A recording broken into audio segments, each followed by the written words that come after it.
See that mug made me mess with the oh, man. Man. Bro, what is you doing, man? Yo, man. If you steal something, you're a thief. I mean, look up in the dictionary, that's what it means. Bad parenting. The pawn shop door swings open, and a furious mother charges in like a bull in a china shop, demanding to know if her daughter sold her precious ring here. How you gonna sit here and tell me? You told me you brought it here, right? Yeah. It best be here. I don't have it. Now what we gonna do? There's nothing what I can do. What the hell we gonna do? Because I need my nothing I can do. Don't just belong to my mother. I want my ring. Not a good impression anyway. To defuse the chaos, Ashley stepped up. Let's see if it helped or not. You took your grandma's ring. Yes. And you pawned it. When? The day before yesterday. Okay, so where's your ticket? I don't have it. So let me ask you a question as a mother. Did you press charges against your daughter for being a thief? I'm not pressing no charges against my daughter. Then you can't get it back. No. Get a grip on yourself, Mommy. The woman just won't listen to anyone. Man, where do such people come from? No wonder her daughter's acting the way she is. I came in here to try to resolve the situation, but yeah, you want to figure it out. No. Hey, get off him. You better figure out some way to get your mom's ring back. Watch when I get your ass home. Now see, now you got labeled as a thief. Coin thief. Ooh, there's a new player in the game. This fella's got a quarter that supposedly belonged to JFK when he got the axe. And guess who he's trying to sell it to? Les, of all people. This should be interesting. I need a second person to touch it, man. You see this, man? Who was the first? JFK, man. JFK? Hell yeah, I'm trying to get $30,000 for it, man. Really? Our friend here needs to know that he's trying to close a deal with the boss. Yup, the big cheese himself. You know what that means? He better have some answers ready. I don't think this guy even knows who the president is today. What year did they put Lincoln on the quarter? 67. Who's on a penny? Bill Clinton, whatever his damn name is. Well, he means you'll have to take your business elsewhere if you want to avoid glitter and dancing. But anyway, this punk got mad, and here's what happened next. Want to go out for the pass? Please. Man, Follow him out. much, man. Man. Oh, you forgot to ask you. Let's go. See that mug made me mess with the oh, man. Bro, what is you doing, man? Yo, man. Les faces off against chaos as a wild woman storms in demanding her money, leading to a bizarre showdown where even the pawn shop floor becomes her stage. When I come to pay you, I don't get all the mother questions. When you take my money, You know names. let me the fuck go. I want my stuff. You ain't getting nothing. You don't come back. Yeah, I will be back. You and your people. I can put up with a lot of, but that woman cannot call me that. She walks up to one of the cars and pulls out her boobs and starts rubbing it on the car. Les, the owner of the pawn shop, greets a guest who brings Detroit bicentennial cards. However, the excitement fizzles out when they realize the cards aren't worth as much as they'd hoped online. $50 less. Shake on it. Give me a minute. No problem. Got an ad you can show me? I got you. This young punk comes in thinking that he's going to get one over on me. Does he not know who he's dealing with? Thank you very much. It's me. $12. He ate me alive. Shannon's fur coat fiasco at the pawn shop where bargaining hits a snag and tensions soar. It's clear that negotiating prices can be as wild as a fox in a henhouse. Do you have anything else? No. Excuse me? No. Damn it. John, don't get your hands on that woman. Mama is the food.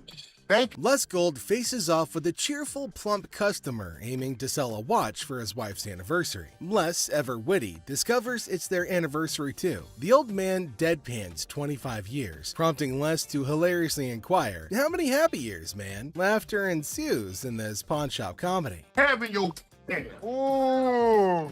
Have a nice day. Food. Detroit. Hey, Detroit. We're headed to the Green Cruise. I need the pawn, please. Okay, let's take a look at it. Okay. I'm here with my man. Got in a big argument, left me, so I need to He get left back you home. here? Oh, yeah, he left me, and I got to get back. Back where? To Hawaii. In this funny scene at a pawn shop, the person in charge, Les, like a boss, looks at a watch and says, it's fake, not real. This surprises our customer, who looks sad like a puppy, but he doesn't give up. He tries to make a deal, asking how much they'll pay for the supposedly fake watch. But the pawn shop owner isn't interested and won't pay anything for it. Damn, it takes that long? Really? Okay. How much did you need? I was just trying to unknot this for you to be nice, but... $600. How'd you come up with that? I got this from one of my aunts in Africa. This is $600. Do you know what it is? It's an African pearl. That's what it is. It's actually a Tahitian pearl. No, this is from Africa. This is an African pearl. This is a customer who's a bit overweight and acts really strange. He starts making crazy threats and saying weird stuff about the pawn shop owner's wife. This makes Les mad and everything gets really chaotic, like a crazy carnival. Then, out of nowhere, security guards show up and grab our main character. They kick him out of the shop. Pearls. Tahitian pearls are Okay, black. so how much is it worth? It's going to be under 600. My ticket cost $600. That's how much I need. Do you have anything else? No. Excuse me? No. You told me I wasn't going fast enough, and she called me a bitch. Okay. Exactly. Can I get $600 You a can't month? get anything. Okay, I You get can't talk to her like $598. this. Who do you I'll think talk you are to coming over there? I don't You're not Can I anybody. get $597? You can't get. Like he left you now. You don't know why he No, left he me. left. No, I'm not leaving no more place. Yes, you are. Oh, Talk to us like a human being. Well, the last person on this list is no less than any other irrational person than earlier. If the item was worth the money, I would give her money, but he was a loudmouth. It's just another ordinary day at the shop when this woman walks in, hoping to make some quick cash by selling her jewelry. Pretty common scenario, right? How you doing? I'm good. Trying to find this here. Well, here's the twist. It's also quite common for people to claim that their jewelry is real, when in fact, it's not. But it all depends on how they react when they find out the truth. Now, this particular woman already seems a bit agitated as she approaches the counter to sell her rose gold earrings. Les, the shopkeeper, takes a look at the earrings and bluntly informs her that the color is not real. Surprise, surprise. I can feel you. Okay, so what's up? They're not real. The woman didn't see that coming. Les goes on to explain why the color is faded, indicating that the earrings are not made of real gold. Now, you'd expect her to accept the reality and move on, right? Nope, not this lady. Instead, she comes up with a lame response like, well, duh, that's because it's rose gold. Seriously? I mean, it's common knowledge that when the color starts fading on real gold, it's a clear sign that it's not genuine. But this woman insists it's two-tone rose gold, while Les insists it's just some base metal. They were just base metal. It's not gold. Base metal is going to turn colors when you put chemicals on it. Come on, lady, listen to the expert here instead of getting all rude. The fact is, base metal changes colors, not real gold. It's pretty clear that this woman just wants some money and has the audacity to demand $200 for those earrings. And as if being rude wasn't enough, she starts hurling abuse at poor Les. That real rose gold earrings, man, I need $200 right now. What the is the... Talk about being confused and disrespected. I can't blame Les for not taking that kind of nonsense. So the bodyguard steps in to escort the woman out of the shop. But guess what? She keeps insisting that she wants her money and even asks the bodyguard to check the earrings again. Seriously, lady, drop it already. Here's the funny part, and you'll never guess what Les did next. Yeah. You want me to wrap these up? Yes, he did that. I mean, why bother with someone who refuses to listen, right? Eventually, the woman is escorted out by Les and the bodyguard. But she doesn't give up that easily. She actually tries to break into the shop not once, not twice, but 3 times. I can't help but feel secondhand embarrassment for her. It's like witnessing pure insanity. Yeah. I can't tell. He's out. In conclusion, this woman's behavior was out of line. Instead of accepting the truth and moving on, she chose to be rude, abusive, and persistent. It's a good thing Les and the bodyguard stood their ground and didn't let her disrupt the shop. Let's hope she learns a lesson from this and thinks twice before causing such a scene in the future. So, which one of these fights shocked you the most? Let us know in the comments below. If you enjoyed this video, hit that like button and subscribe for more action. See you on the next one, guys. That's my bitch. That's who I've been screaming for. Where's the manager? That's fire. Why'd you take my ring? I'm sorry. The rich clapping back like a boss. These are the most angry moments on Hardcore Pawn. One thing is for sure, All the people that walked into that door were full of rage, which is exactly why you're going to enjoy this ride till the end. Let's kick this off with this customer who left their manners and respect at the door. Decided to bring a bad attitude to the table. My gosh, it's seriously disgusting to watch, you know. I mean, why would he even randomly roll up into it? Like, was he high as a kite or just a totally ill-mannered brat? And to make matters worse, I swear to God, Les turned blood red in anger. Goodness, the audacity of that man is absolutely mind-boggling. Completely unacceptable. His despicable actions. Perhaps he must have seen the imminent danger. It's a relief that he had the sense to put a stop to his outrageous bullshit before things escalated further. This isn't the only time Ashley faced such abuse. This one woman went way out of her line, screaming and verbally abusing Ashley. Who's over you, ma'am? Me. It's somebody that's over you going to give me $500. No, not talking to me. This woman came in all generous and sweet, wanting to pawn her apparent iPad in exchange for $500 to bail her man. That's a red flag right there, ma'am. Anyways, when Ashley asked her how she estimated $500 to be the value, she was fumbling and gave a very lame reason. Because this is a new gig. So I should get gig? Yes. This is She clearly had no idea what it was. Don't worry, I won't leave you hanging wondering the same. It is an Asus transformer, not an iPad, and definitely not worth $500. And pawned items are sold at lower rates so that everyone has some profit. Ashley straight up returns it, but the customer gets pissed at this. She gets really loud and asks Ashley to get the manager. Funny, ma'am, she is the manager.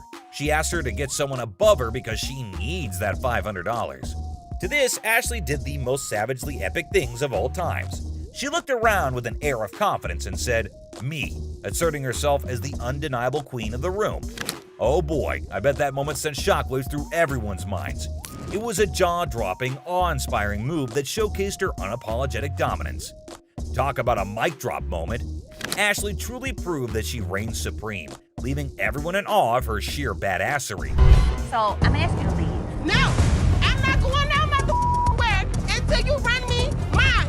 Run me. First of all, her voice is bugging my ears so much. The rest of it is just her shouting how Ashley's a bitch, and kept cursing her while security shows her the way out. You don't know me. You don't know me.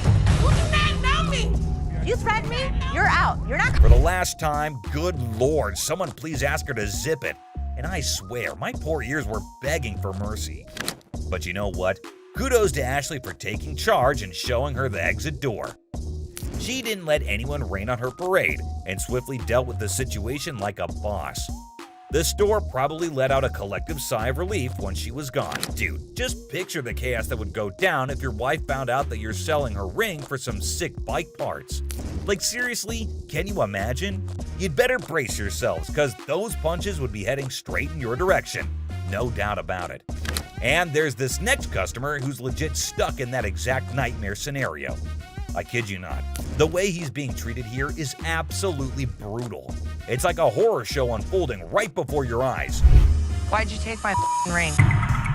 You won't even believe the level of harshness this poor dude is enduring. Get it appraised, see how much it might be worth. Okay. I also wanted to know how much you guys would give me for it. Like as a pawn, and then I pay it. No way. That's one stunning piece for sure. But hold up. While Ashley was breaking down the pawn rules and laying out the options for getting the ring back, guess who decided to make an entrance? The original owner of the item, and trust me, she ain't looking too pleased about the whole situation. Talk about an unexpected twist, right? It's like the universe just decided to drop a bombshell right into the middle of this already intense moment. I can only imagine the mix of emotions and tension that must have filled the air at that very instant. Now, it's going to take some excellent smooth talking and problem-solving skills to navigate this sticky predicament. Let's hope Ashley can handle this unexpected twist like the boss she is and help ease the tension in the room. Why'd you take my ring? Get bike parts? No. No way, dude. You can practically feel the heat radiating from her furious gaze. And honestly, can you blame her? Imagine finding out that your partner was about to pawn your precious ring without even giving you a heads up. All for some silly bike parts. That's a recipe for disaster right there. The sheer disbelief and anger in her eyes must have been off the charts. It's like a volcano of emotions just waiting to erupt. I can almost hear her thoughts screaming, "How could you even think of doing something like that behind my back?" Let me tell you, that kind of betrayal cuts deep. It's a breach of trust that takes some serious mending. But hey, maybe there's a chance for redemption here. If this dude's got any sense left in him, he better step up and start doing some major damage control. But man, it's gonna be a long and bumpy road to recovery. In the meantime, hang tight, my friend, because this roller coaster ride is far from over. Boom! Punches him, and I am dumb. No doubt about it, that punch was a real knockout. And honestly, he had it coming. It was beyond immature and disrespectful for him to even think about pawning her ring without her consent.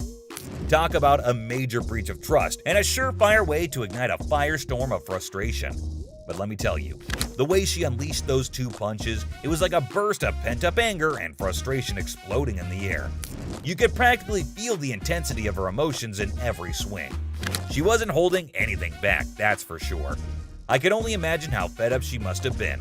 Sometimes emotions can manifest themselves in unexpected ways, and in this case, it was through a powerful punch. The woman asked Ashley to give her the ring back, and she asked for it quite furiously. Just give them the ring. All right. Thanks. Okay, hold up. Let's get the facts straight here. What Ashley did wasn't some mean girl behavior, alright? She was just trying to get some clarity, you know? She wanted the dude who brought in the item to speak up, but damn, he was in no position to do that at the moment. We can't really blame Ashley for wanting answers. She was just trying to figure out what the heck was going on. It's all about seeking the truth and making sense of the situation. But God forbid the lady was in no mood to talk. She just wanted to drag her man across the store and beat him up later at home. But hey, who knows? With some good communication and a bit of luck, maybe they can find a way to sort things out and make everyone at least somewhat happy. After all, in situations like these, finding a win-win solution is the ultimate goal. Well, he kinda deserves it. I hope he makes better decisions in the future. 3 males walked into a pawn shop. One of the suspects stood at the door as a lookout while the other 2 suspects walked directly over to the display cases. So, like, these 3 guys roll into the pawn shop, just casually strolling in. The other 2 guys, they head straight to the fancy display cases. It's all got suspicious vibes. And then, bam! One of them whips out a sledgehammer and starts smashing the glass. Things are starting to get pretty wild. At some point, a customer from the place is seen leaving calmly while the lookout tells her to hurry up. The suspects appeared to be wearing heavy-duty gloves in order. At one moment, a person from the shop strolls out all calm, and someone's keeping an eye on her, urging her to speed up. The people thought to be involved seem to have on these tough gloves, maybe so they don't get any cuts. Not to get cut while removing the glass from the cases. Both suspects placed the jewelry and many other valuables in the bags. So when they took off the glass from the cases, both of them put the jewelry and lots of other valuable stuff into bags. After that, they hightailed it out of the store in a black Mercury marquee. Case at? Where the case at? Where is it at? Where he put them on? The guy storms into the pawn shop all worked up and starts shouting about a missing case. He's demanding to know where it is, and he appears to be accusing the staff of removing it. The feeling of stress in the air is increasing, and it's obvious that something is wrong. We do not take games. Take your wild man. That's the way it came in like the kids. You gonna act like I ain't got no sense? He's accusing us of taking games out of his unit. Look at the ticket. It never said with game. The atmosphere gets even more intense as the guy accuses the pawn shop of messing with his games. Les, the cool guy at the pawn shop, stands his ground. The customer's getting more agitated, making accusations and even talking about blowing up the place, which is just adding to the chaos. At that point, man, you can get your arms up off belly and none of your body parts only, bro. After all the stress I have, the last thing I need is a customer causing a scene. Despite the escalating situation, Les stays calm. He tries to talk sense into the upset customer, especially with a big event coming up the next day. I know how to walk. I ain't illiterate because I potted a week and y'all motherfuckers in my middle row and put them games in there. And you wasn't even standing there when I posited it. Somebody need to blow this place up. It's time to go, sir. You ain't gonna get my window up. I'm not. Let go. Can I get my weed? He'll get it for you, don't worry. You're making a threat like that? The situation becomes alarming when the upset customer makes a threat to blow up the place. Les, rightfully concerned about the safety of everybody, asks the guy to leave. Security becomes a priority, and the customer's demand for his belongings takes a back seat to the potential danger that he's creating. It's a challenging moment for Les, who's just trying to manage the chaos caused by an irate customer. How's it going, man? What's going on, man? Everything good. How about you? I'm doing good, man. Good. What can I do for you? Let me get at least like 400 for this watch right here. What can I do for you today? Can I get like 400 for this watch right here? It's worth $820. Les, chilling at the pawn shop, notices a guy walking in, watch in hand. Les, being friendly, asks how things are going. The guy, hopeful, wants $400 for his watch. Les, the cool pawn detective, calmly discusses the watch's worth, revealing it's valued at about $82. Yeah, man, tell me the truth. What'd you really pay? Telling you the truth, man. Come on, give me four for this watch, man. Come on, man. We deal in high-end watches. This was worthless. Nothing for us to deal with. Come on, give me like $450 for this watch. Me. I got a baby on the way, dog. Congratulations. I'm sick of living at the crib, man. My girl on my head.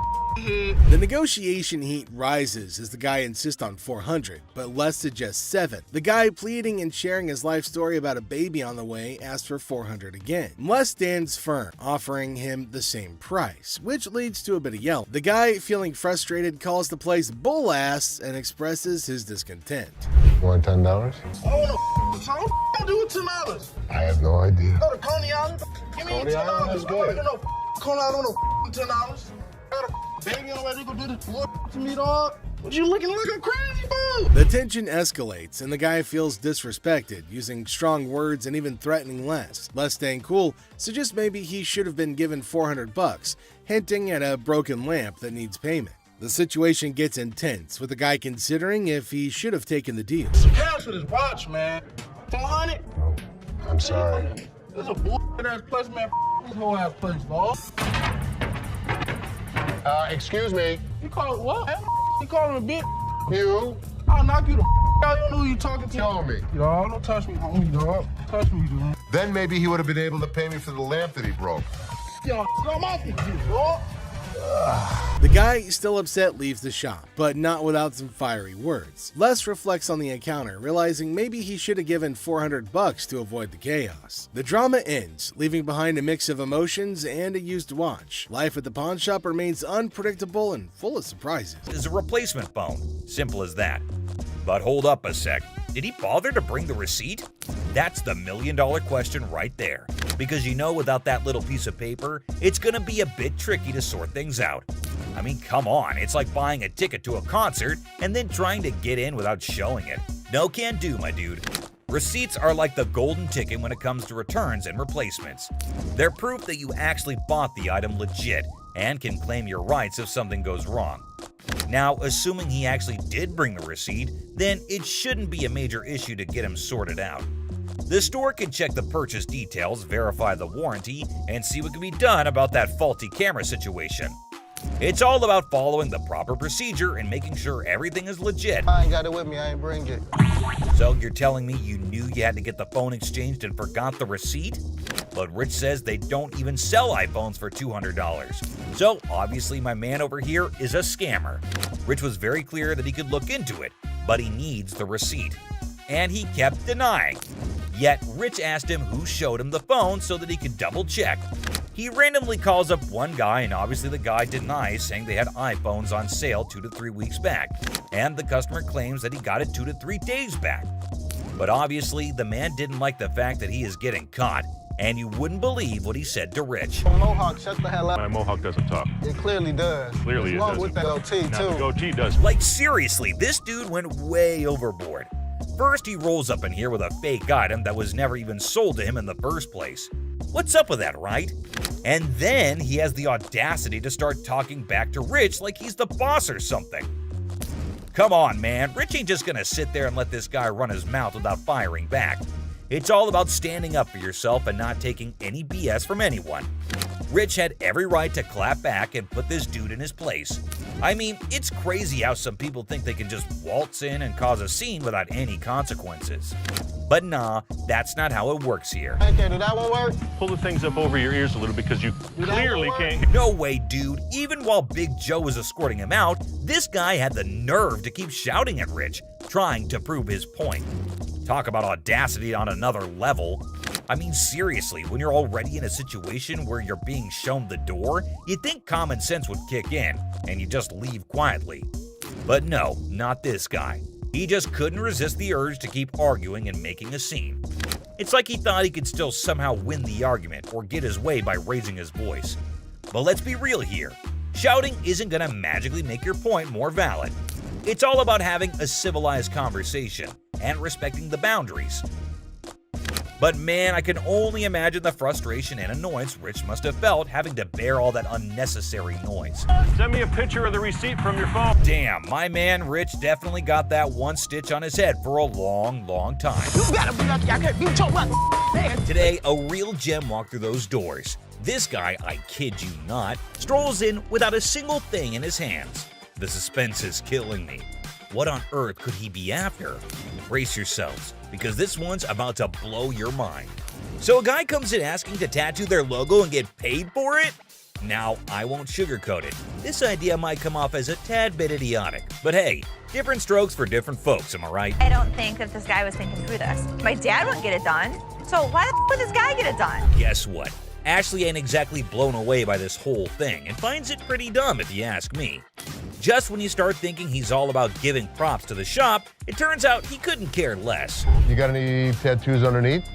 Holy moly. This dude means serious business, I tell ya.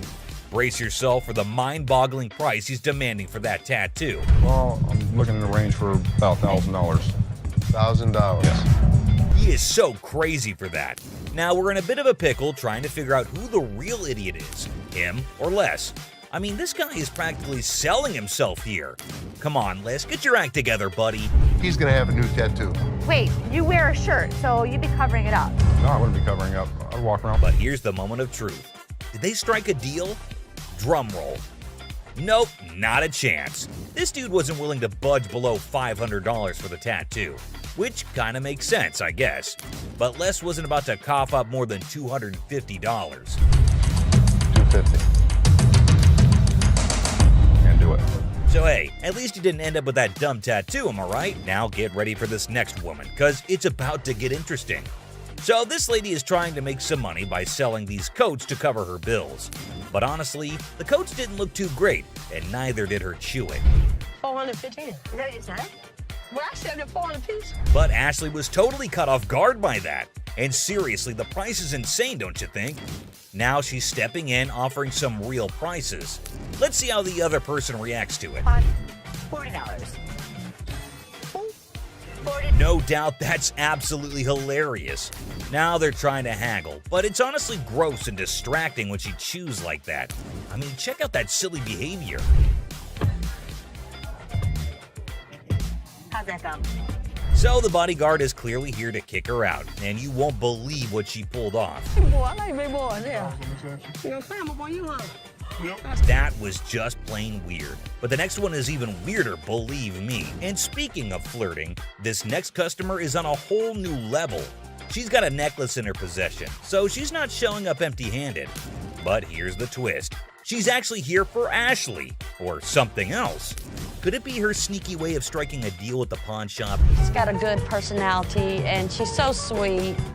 Oh, snap. That's the thing, guys. A lot of people pull off scams like this. And let me tell you, the way this woman starts behaving with Ashley is just downright bizarre and idiotic.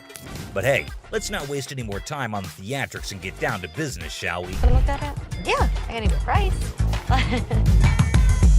I adore. Now Ashley's starting to feel a bit uneasy with this whole situation. It's not every day you encounter someone acting all creepy when you've never even met them before. And here's the kicker. This woman insists she's been here before, but wait till you hear what the system records actually reveal, and trust me, it's gonna be a shocker. I look her up in the system. She's never been here, right? I can't find her. Well, are we really surprised here? This woman just can't seem to stop flirting with Ashley, but what really concerns him is her dishonesty. And let me tell you, her response to it is nothing short of idiotic, yet undeniably hilarious. We've got ourselves a real comedy act unfolding right in front of our eyes. So you lied to me? I do like you. No, you lied.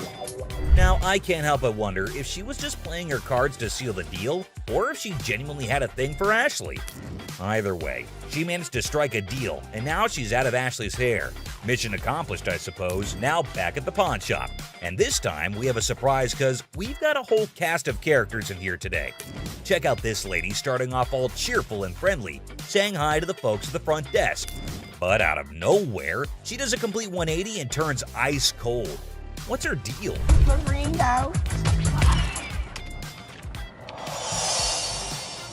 You lost this ring. This lady is all like, I totally came by here last month, I swear.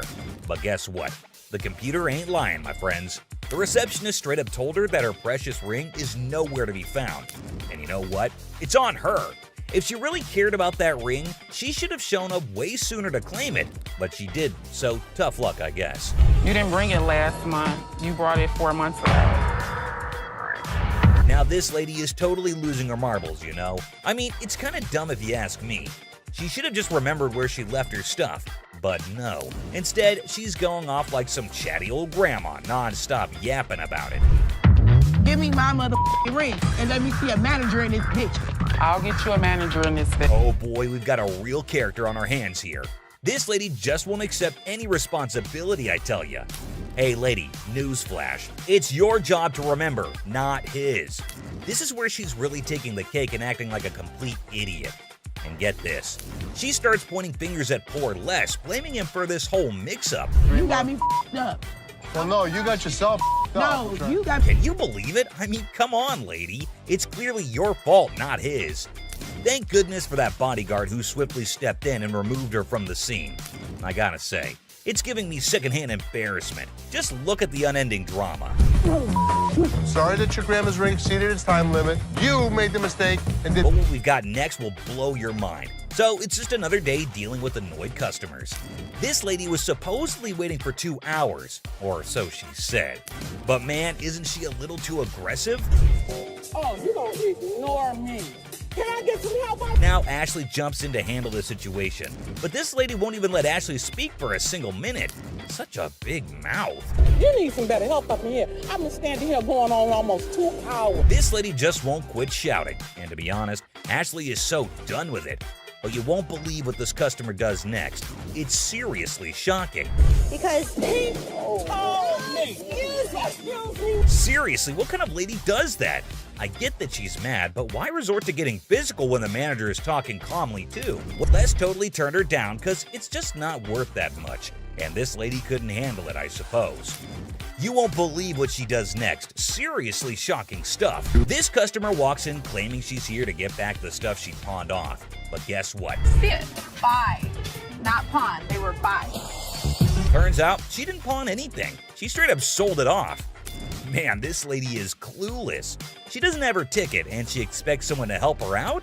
Seth tries to intervene, but it's pointless because this woman just can't grasp the fact that without the ticket, there's nothing anyone can do. If you bring me the ticket, I'd be more than happy to take care of it for you.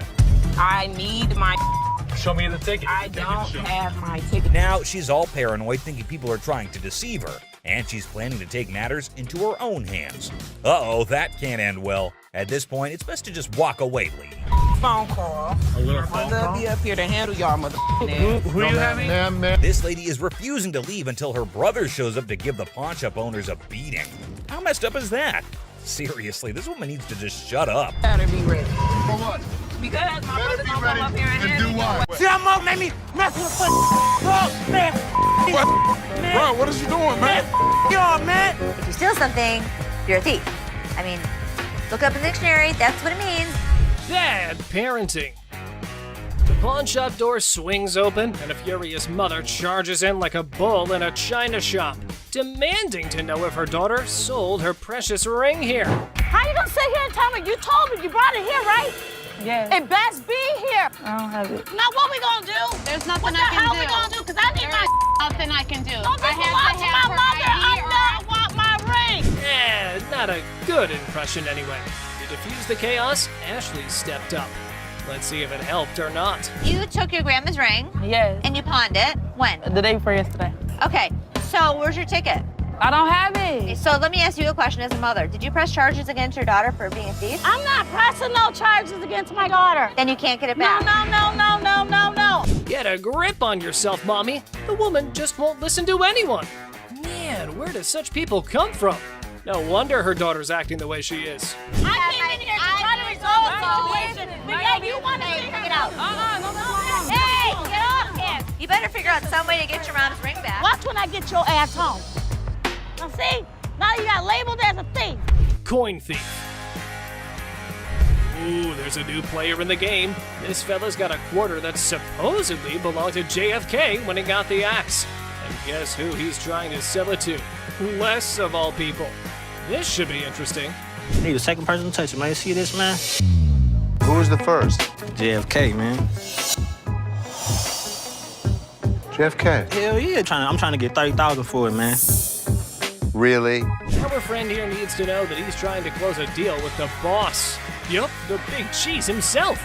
You know what that means? You better have some answers ready. I don't think this guy even knows who the president is today. What year did they put Lincoln on the quarter? 67. Who's on a penny? Bill Clinton, whatever his damn name is. Well, he means you'll have to take your business elsewhere if you want to avoid glitter and dancing. But anyway, this punk got mad, and here's what happened next. Want to go out for the pass? Please. Man, follow him out. Much, man. Man. Oh, you forgot to ask you. Let's go. See that mug made me mess with the oh, man. What? Bro, what is you doing, man? Get on, man. Pink coat. The woman swaggers into the pawn shop, yelling that the pink coat is hers. Guess who she encounters for the argument? That's right, it's Les. What? Oh no, she's done it now. What could happen to her after upsetting the big dog? Let's find out. What would you do if a man strolls into your shop with a massive bag? Obviously, you can't wait to find out what's in there. This is what this sneaky guy did. Man, this is my bag. Okay. What's in it? Tell me what that means, because maybe I don't understand what you're talking about. Looks like the man had a top secret mission with this bag. He didn't let anyone unzip it. In my opinion, he's a freak. See for yourself how the whole scenario went down.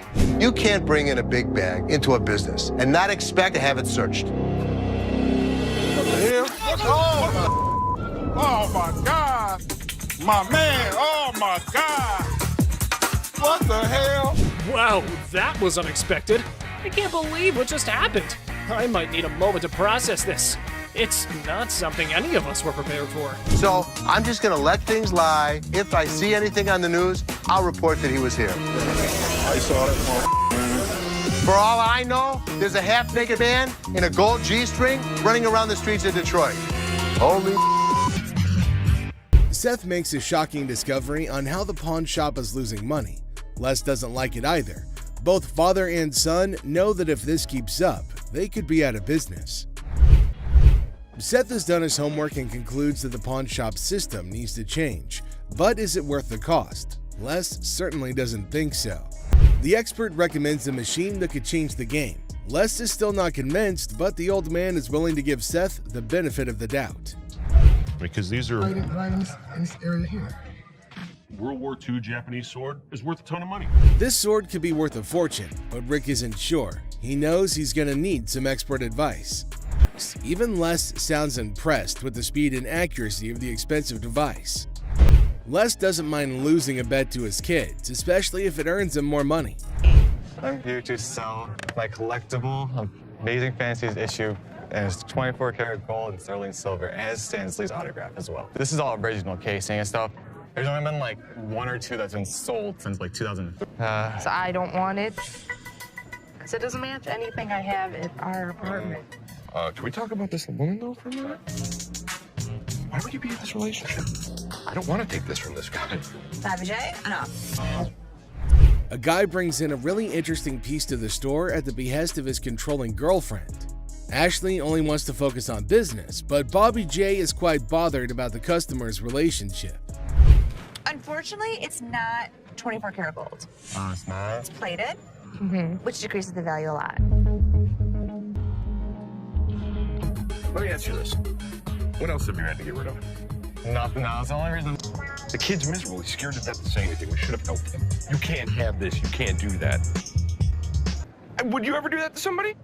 Can you just go over there and finish what you were doing before? I can have an opinion about something. You can, and enough's enough. Thank you. The gold gun that Les bought from the expert comes in and saves the pawn shop more money. However, Bobby J's only concerned about saving the customer from his girlfriend. Thanks to Les' expert, there's going to be no deal between Les and the scooter owner. The wildest, most intense moments on Hardcore Pawn, where customers and staff bring the heat. And also get ready for some serious craziness at the pawn shop. Just another day at the pawn shop where we've got a mix of decent customers and, well, some pretty pathetic ones. Take this guy, for example. He may seem all laid back, but is he really? What you got here? That's a watch my grandmother gave me. Wow, this dude received a watch from his grandma, which is pretty sweet, right? But here's the thing. He's convinced it's solid gold and expects a fat stack of cash for it. Well, let's hook him up with the amount he's hoping for. Let's find out. 500.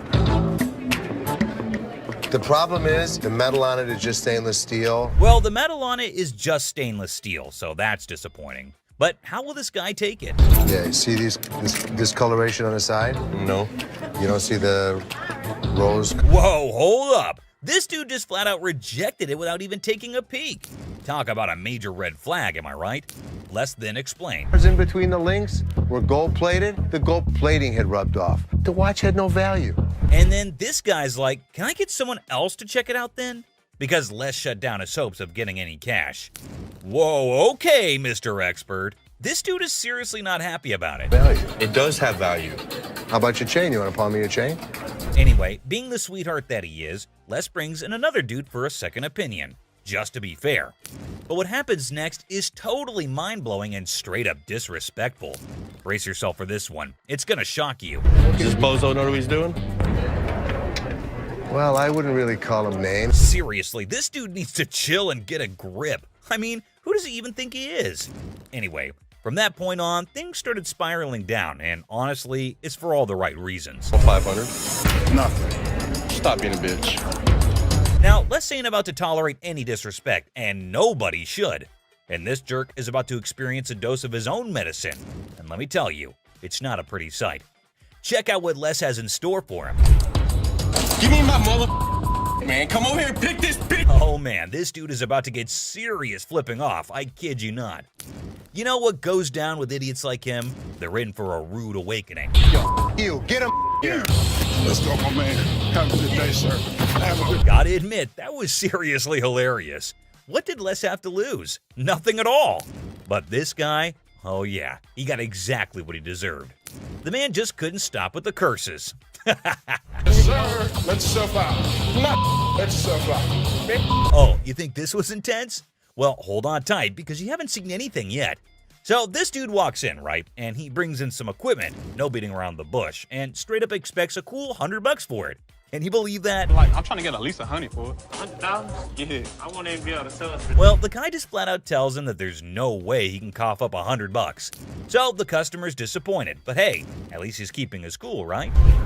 So how much can you give me, man? $20. Well, we're clueless about what this dude's gonna pull off next. But hold up. Seth comes swooping in to handle the situation like a boss. Let's see how he tackles it. Sitting on the back? Do you know what it is? It don't matter how many you sitting on in the back. Because then I can't... Well, things are seriously heating up, and it's turning into a real mess.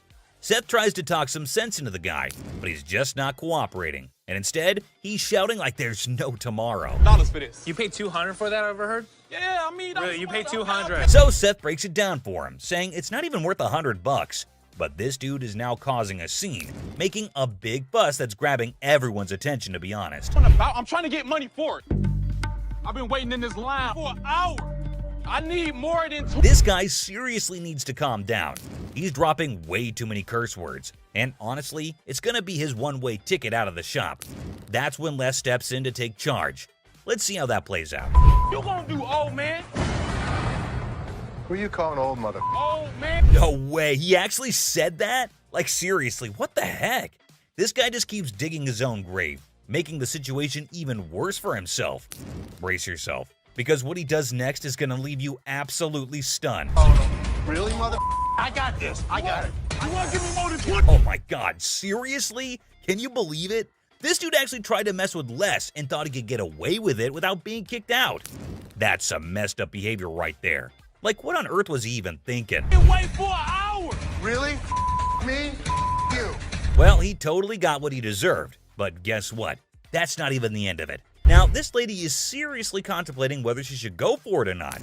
So, what's your take on it, guys? You think she'll end up taking it or not? And she goes on to explain the situation. Talk about major agitation right off the bat. Props to Ashley for still trying to explain things calmly and patiently. Where do you see a swipe thing on this? Do you see a Someone needs to rein in this woman because the way she's throwing a fit over a gift card is seriously ridiculous. I mean, does she not even realize how foolish she looks? Just look at her, still going on and making an absolute spectacle of herself. Man, people can really lose it sometimes. It's wild. And last but not least, we get this other dude who goes absolutely bonkers. But here's the kicker. It's not about something he wants to buy or pawn. Now, you might be wondering, what on earth set him off then? Well, keep watching to find out. Hey, how you doing? I'm here to buy an engagement ring. No kidding, this guy is actually here to buy an engagement ring. Whoa, that's some exciting news, isn't it? Les coolly presents a selection of engagement rings, and you'd think everything would go smoothly, right? Well, except for the blaring car horns outside, because of course, nothing can be too easy.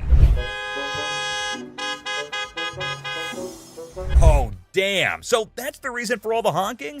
There's a massive truck just sitting smack in the middle of the parking lot. Now, take a wild guess. Whose truck do you think that might be? Come on, give it a shot. It's not rocket science. Semi-truck. And then it's white gold. That's me. Sir, can you... Ding, ding, ding. It's none other than this guy. So Les politely requests him to move his truck from there. And what do you think his response was? Find your place to park? Oh man, come on now. I'm in a hurry. I can't be moving my truck in this. Yikes, did he seriously say that? I mean, how do some people not have basic common sense? Did he genuinely think he was doing the right thing?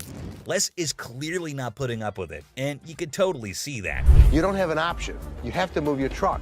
I'll be more than happy to show Can you believe this guy had the nerve to straight up say no?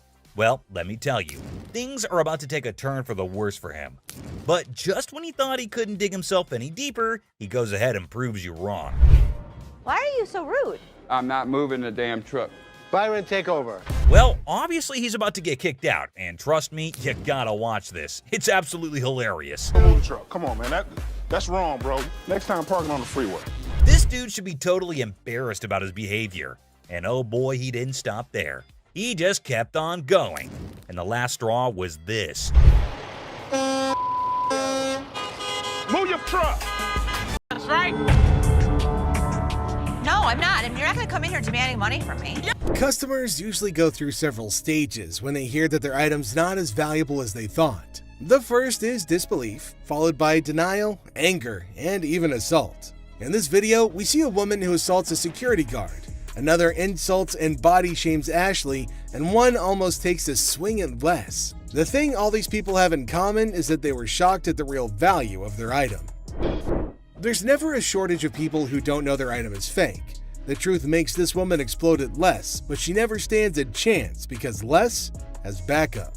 Hi. I'm Ashley. I'm Nana. Nana. I called up here and I got an estimated price, and they told me that I could get $400 for these. You called up here and got an estimated price. Yeah. Who did you talk to? Nicole? Nicole. Over the phone? Yes, But ma'am. we don't see them over the phone. She's lying. Where Nikki at? Nikki. Nicole. Well, which is it, Nicole or Nikki? Listen, it's real diamonds. All I know is I need my $400. All right. I'm looking at the diamonds, and I know right off the bat the weight is just not gonna make it. I know I am not gonna be able to help her. I can do 185. No, I'm not. And you're not gonna come in here demanding money from me. Yes, I am, because that's what I called for. Nikki! What? No, Nikki! Where's bitch at? She all of a sudden darted away from me, started screaming for Nikki. It was like a bat out of hell. A customer comes in to pawn her jewelry, but she's not ready for what Ashley has to say about it. Excuse me. Nikki! First of all, you're not gonna scream in my store. No, first of all, you're not gonna walk up on me either. This is Nikki, and they told me that they were gonna give me $400. Oh, so look at and these now they telling me that I can't get my money and I need it now. Don't you no, dare. Dad, I need my mother money right now. I don't know what this chick was talking about. She was very confused, but I know one thing for certain. Nana needed to go. You like that? Well, you disrespected me, my store. Y'all bitches. Okay. Everybody in this mother. Y'all. Joe. All y'all. Okay, have a good day. And kiss my ass. Keep walking. Bye, Nana. You bitch. All you mother. Give me a headache. Nana's smart enough to leave before security throws her out, but she makes sure that she's got the last word. Hi. Hello, how are you? Good, how are you? I'm well. I'm here today. I want to power my computer. I'm trying to get my son into a technical high school. I know it's ugly, but it's No, I didn't say it was ugly. How much you looking to get? Like 175. Oh, that's not enough. I really wish you could give me like 150. Have you ever had an impound before? Yeah, I'm a gold card member. I can get it for you for the same amount that you've had it in for. What was that? You consider the fact that I've been patronizing this business since '97? I really appreciate you're not giving me what I want. I don't give everybody what they want. 157? You done? No, I'm not done. Okay. Do you want the 100? No, I don't. Okay, then goodbye. This customer walks in with a laptop at a price that just won't cut it. Ashley knows this one's gonna have to go. What do you mean goodbye? You can walk out the store. I can. But am I going to walk out? You will. Who's going to make me? I want to see somebody make me leave up out of this motherfucker. Not giving me what I want. I don't give everybody what they want. 150. Well, if you had as something a patron that's been patron since '97. You done? No, I'm not done. I want to see somebody make me leave up out of this motherfucker. Are you a lady or are you a child? I don't give a what I am. And don't think that you won't. Because all I got to do is make a phone call. You know what? Well, Get out. I'm not Get going out. out. Get out. Me up. Don't touch me. Do not touch me. Get out of my store now. I've been patronizing this business since '97. You have an English degree, right? No, I don't. Yeah. Despite Ashley's efforts to help her, the woman goes ballistic. Felix, the security guard, escorts the woman out, but she doesn't go quietly. I was coming in to try and get like $1,500 for this. Okay. I'm trying to get my baby daddy out of jail, and I've been really trying to work things out with us. I love him dearly. I was his first phone call, so that lets me know that he loves me. Huh? No, not $50. I want $1,500 I'm sorry, for I these. can't help you with that. I said. I don't care what you said. I said I want $1,500. I'm not giving you $1,500. $1,500. I am not giving you. To get my man out, okay? I want $1,500. What part of that you ain't understanding? You need a hug. No, don't give me no damn hug. Oh, you need a hug. I don't want no damn hug. Get off of me. Good day, baby. I don't want no hug from you. Sure. I don't want no hug from you. Kiss my ass. Gave her a hug. The woman comes in to trade baseball cards. However, the only thing she manages to do was initiate a shouting match with Ashley. This one is put out the door fast. How are you? I'm doing okay. What can I help you with? Either trying to get a loan on it or you guys can buy it. Mm-hmm. Trying to sell it for maybe like $150.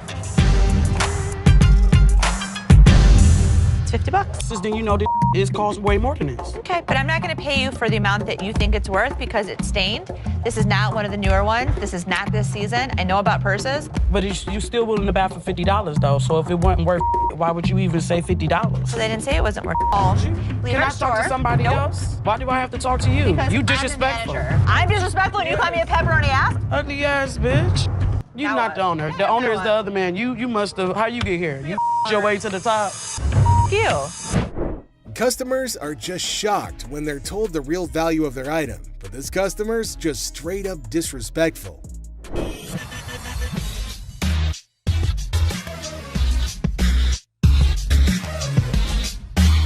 How much you want to spend? I got $70. I've seen them for $70 to $80 at other pawn shops. Yeah? With 2 games. But as long as you'd like. Does it come with a warranty? It comes with an as-is warranty. Need a PlayStation 3 for $70. I sell them for $100. What you gonna do? I don't know. The PlayStation's really hot stuff at the moment, but the customer who wants one is far from hot. He's mostly just hot-headed. I ain't been shot already. What? Ain't nothing here. You're just another door guy to me. Yeah. Throw it down. Throw it on $70. I ain't. Oh, you don't have it. Have a good day. Have a good day. What you think? What you mean? What is all that about? What is all that about? No, this my level beat your ass down here. Come on. Think you all that? Oh, bitch. Do it right here. And a couple empties in there, buddy. What? You big. The guy went from shocked to shouting in a heartbeat. Unfortunately for him, the pawn shop doesn't tolerate that nonsense.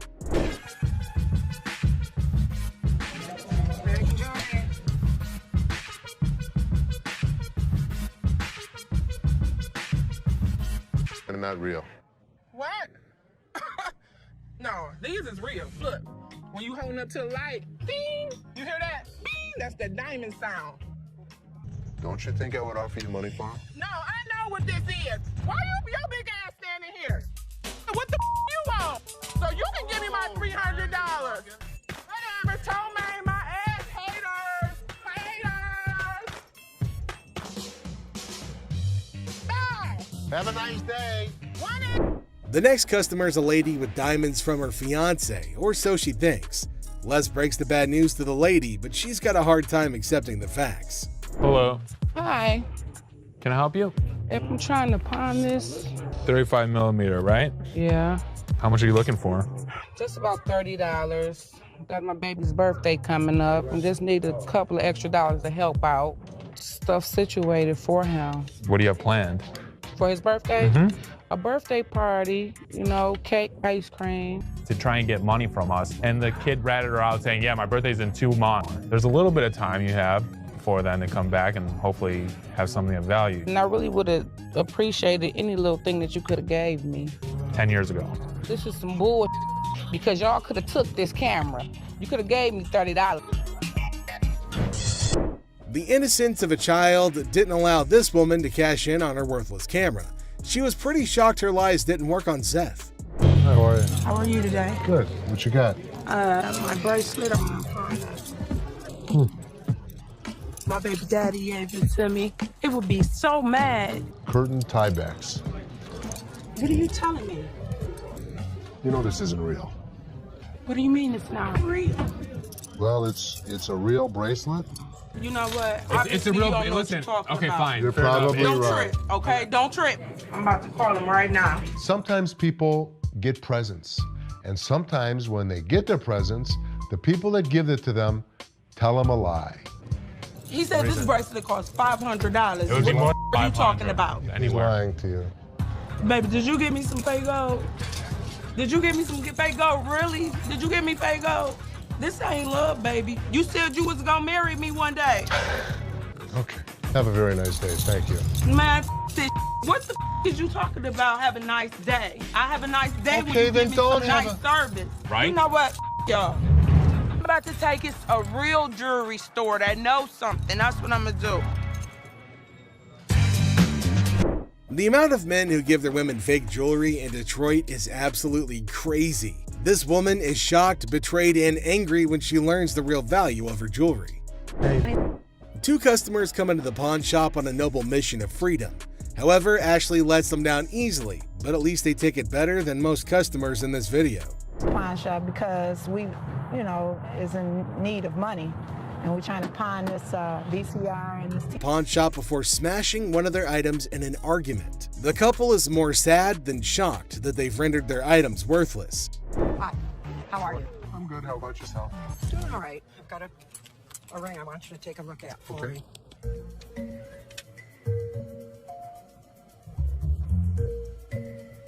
You know what it is? They're diamonds. They're not diamonds. That's cubic zirconium and silver. Okay. Not interested. I know what this is. I'm telling you, I can't give you any money for it. I know it has value, and I'm really, really upset right now. So, I've worked for an attorney. I know my rights. Don't touch me. You're an idiot. You're an idiot. Oh yeah, what a gentleman you are. Anybody? Woman, what? Get me out of here. Get away. Get away. 4 times she hit me. Randy, 4 times. why would I not give her money if it was worth it? She hit me 4 times. I thought you were smiling when she was doing that. This woman can't believe her diamonds are actually not diamonds. If you like seeing angry senior citizens, then this grandma's got you covered like a quilt. So, I'm here to sell my yays and stuff. Okay. Cartier. I paid $5,300. For these? Yeah, I overpaid. Uh-huh. They're fashion designer glasses. Really cool gold diamonds. For those particular frames, there's a huge demand, but not for that price. How much you want for these?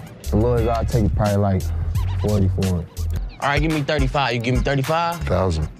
What you mean? You making too much money now. I sell this stuff cheap, man. Look, I ain't pay 1,000 for these. I know feel you me? didn't. I can feel you. But dang, you don't feel me, you know what I mean? I can feel you. You see how he talking? Talking like a kid and You don't know who the I Man, am. You don't know where the I was raised. Like and I you're just said, talking. Well, flat out, man. I ain't leaving, dog.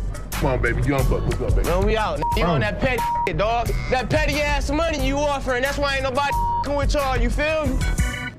I feel you. Les is offered a cool pair of glasses, but he knows they're not cool enough to be worth what the customer's asking. The customer doesn't take the news well at all. Welcome to the channel, guys. Today we have criminals arrested on hardcore pawn. So get your popcorn, because stuff is about to get pretty intense. Okay. Oh my God. Get your hands off. Blurry-faced guy. We'll buy this and pawn this and that and give you $350 total.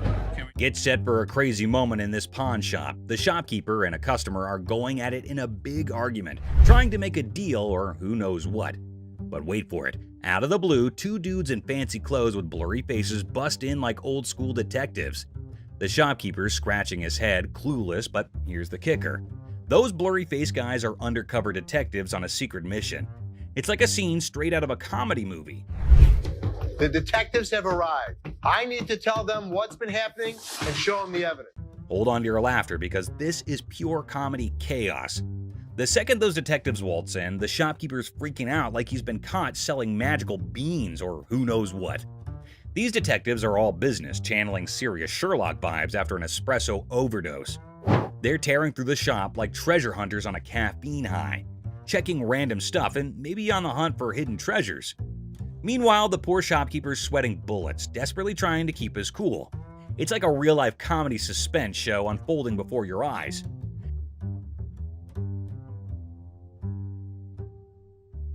Get ready for the wild ride of the century. These detectives, giving their best modern-day Sherlock and Watson vibes, decide to ramp up the drama with technology. It resembles they're on an investigator show marathon watch as they jump into the security camera film. As they replay quick forward and focus on each problematic little hiding spot in the shop, envision some strong, thrilling music playing behind the scenes. An investigator story with an innovative turn will keep you as eager and anxious as ever. Do you think he was working with someone else? If he was, it could be anyone. Well, buckle up for the big reveal. The digital detectives uncover the mastermind. And guess who? It's our buddy Joe.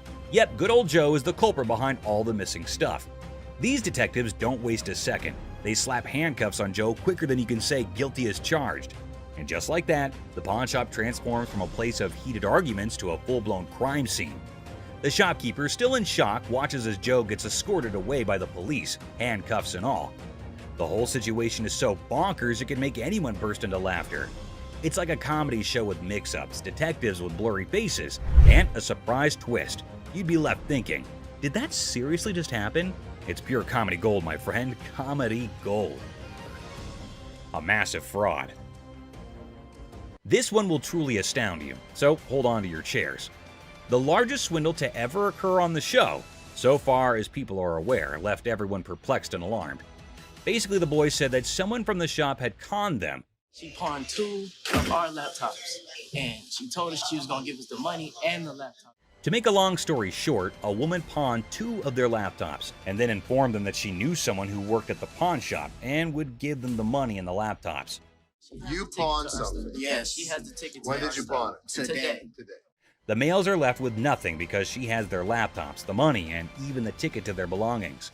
You at the back door, so you'd end up with the laptops and the money? Yes. It astonished Ashley and Seth as much as it shocked Les. This girl told you one of my guys would meet you at the back door, so you'd end up with the laptop? Les or anybody else was unable to stop it now. Les then thought of a strategy, though. If you can find out which one of my employees, you give me the guy's name, I'll give you the computers. At that point, the youngster had a glimmer of optimism and left, believing that perhaps they could apprehend the employee. Well, let me tell you something. We've been scammed before, and I will not be scammed again. Les then requested that Ashley look up the buyer of each laptop they had that day on their background. Les realized something had clicked when she spent the entire day going through them and finding nothing. You're able to witness it. You'll get the money and the laptops. You go, hell yes, let's do it. Thus, these children were not the victims themselves. Instead, they had been attempting to con them all along.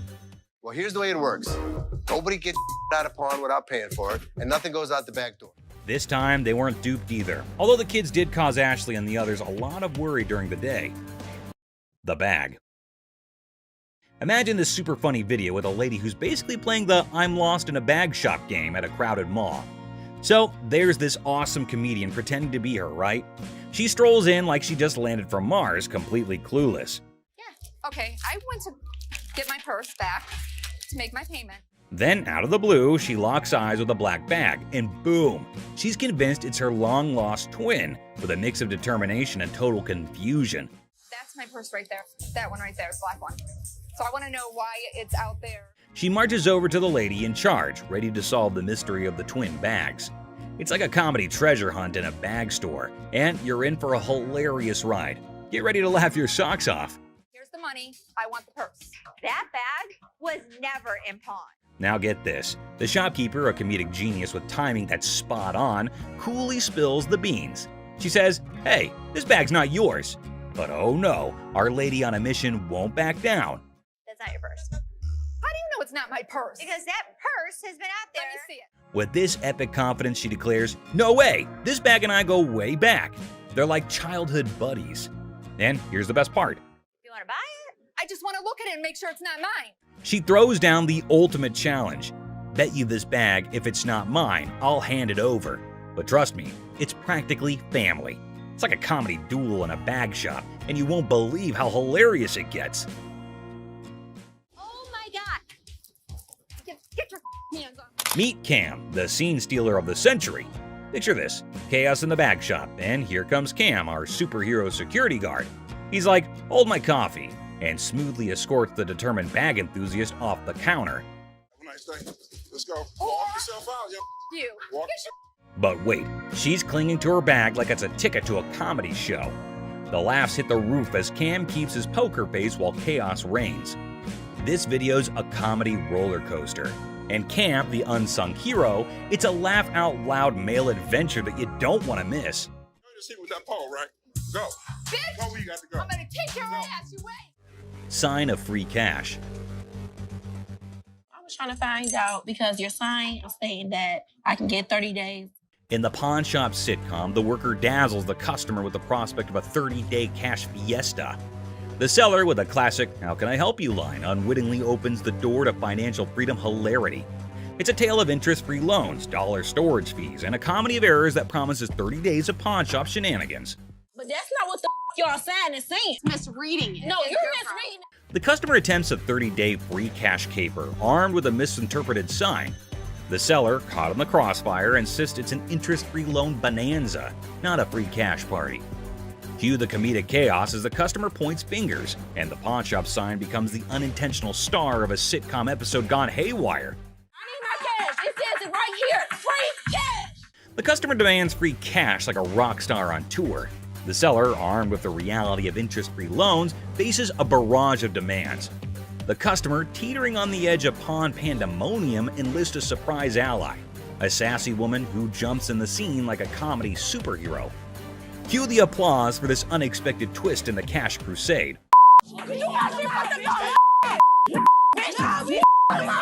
In the side-splitting aftermath, the pawn shop saga spills into the parking lot, where the customer and seller engage in a hilariously awkward brawl. Amidst a flurry of ass cracks and elbows, the spectacle unfolds, leaving the bystanders in stitches. The door slams and the customer vows a dramatic return with an unforgettable "I'll be back" exit line. Comedy gold in the pawn shop arena. Antique computers. Got some equipment here. Yeah. We need some money. We're going to out west. In the pawn shop time machine, two hunters strut in with ancient computer relics. The seller, bewildered by their outdated tech, questions if they're stuck in the 80s. The hunters, claiming they've wiped out all of Michigan's deer, aim for a whopping $900. So how much are you looking for? About $900. The price tag triggers more shock than a retro computer's boot up sound. What I can offer you is zero. Zero. Comedy sequel, the hunters scoff at the initial offer of $0 for their ancient artifacts. The hunters, expecting treasure, get a lesson in antique appraisal, leaving the shop echoing with laughter and $0 dreams. Wonderful. Thank you so much. You too. In the aftermath of the failed computer barter, the hunters dropped to an $800 offer, met with a swift and resounding $0 from the pawn shop. ZZ Top, mistaken for Detroit's antique appraisers, exits empty-handed. The seller consoles himself with a printer sacrifice to the dumpster gods. I thought it was you, man. Oh, that's good. Ending the scene with a comedic crash and a touch of musical confusion. You people.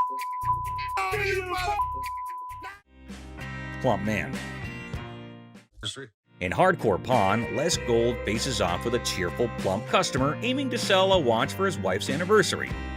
Les, ever witty, discovers it's their anniversary too. The old man deadpans 25 years, prompting Les to hilariously inquire, "How many happy years, man?" Laughter ensues in this pawn shop comedy. The pawn shop guru checks out the watch and drops a bomb like a comedy bombshell. How'd you even get this? It's like a fake superhero. Now our chunky hero looks puzzled, like he just missed the joke. But no giving up, he starts haggling like, okay, what's your I don't believe it's real price? Too bad, the shopkeeper shuts it down quicker than a bad punchline, not willing to spend a dime on what he thinks is a phony watch. Talk about a comedy of errors in the pawn shop. It's fake. I'm not interested in it. Let me see what you got in watches and take. Now brace yourself for the ultimate comedy meltdown. Our plum seller cranks up the chaos meter, throwing wild threats about the shopkeeper's wife and claiming he's seen her somewhere. You're married, right? I am? Okay, I've seen your wife. Lucky you. Yeah, lucky me. I don't think so. This triggers the shopkeeper, turning the whole scene into a chaotic carnival. There's two things you don't talk about. What's that? My wife and my family. In the blink of an eye, security guards swoop in, snatch our hefty hero, and give him the grand exit, escorting him out like the star of an unexpected sitcom. Guess what? Our main guy, kicked out of the shop like a party crasher, hits the street with a style only he can pull off. It's like a roller coaster of laughs. First the weird pawn shop deal, then the crazy threats. And now, it's like a comedy buffet that'll have you grinning like you just discovered the ultimate joke. Get ready for hilarious adventure. Need help? Hey, who around here to help me with this? Hold on to your hats for this crazy video. There's this super hyper dude who charges into a shop, making a fuss like it's the biggest emergency. And get this, he decides a random table is his new chill zone. No rules, no worries, just pure wackiness.